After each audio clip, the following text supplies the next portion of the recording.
Vote মানেই ছুটি, আর ছুটি মানেই পরিবার একসাথে। তাই ভাবলাম প্রত্যেকবার তো বরের জন্য কিছু বানিয়ে থাকি, আজকে পরিবারের জন্য কিছু বানাই। তাই কালকে বানিয়েছিলাম আমি আলুর পরোটা, আর রেসিপিটা তোমাদের সাথে শেয়ার করব না এটা কখনো হয়?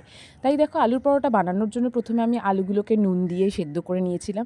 এরপর আমি পরোটা বানানোর জন্য ময়দাটা মেখে নিয়েছিলাম। সেই ময়দাটার জন্য আমি নিয়েছিলাম প্রথমে ময়দার মধ্যে নুন, সামান্য চিনি, খাবার সোডা আর তেল দিয়ে ভালো করে ময়াম দিয়েছিলাম। ময়ামটাকে এমনভাবে দেবে যাতে পরোটাটা খুব সুন্দরভাবে নরম হয়।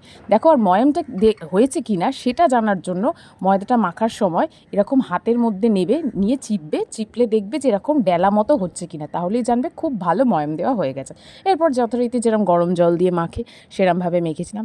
তারপর দেখো, কথা বলতে বলতে তোমাদের সাথে আমার আলুটাও সেদ্ধ হয়ে গেছে।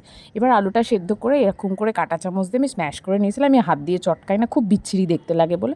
এবার ভেতরের পুরটাকে বানানোর জন্য আলুটাকে এইভাবে স্ম্যাশ করে তার মধ্যে কিছু মশলা নিয়ে নিয়েছিলাম, যেমন নুন, হলুদ, জিরে গুঁড়ো, ধনে গুঁড়ো।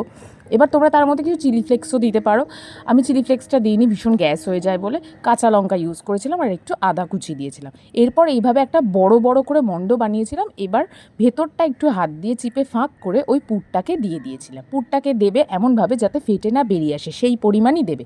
জানি সমান করে সব এতে পুর হবে না, তাও চেষ্টা করবে যাতে ফেটে না যায়। তারপর এরকম হাত দিয়ে চিপে চিপে ময়দা দিয়ে গোল গোল করে বেলে নেবে।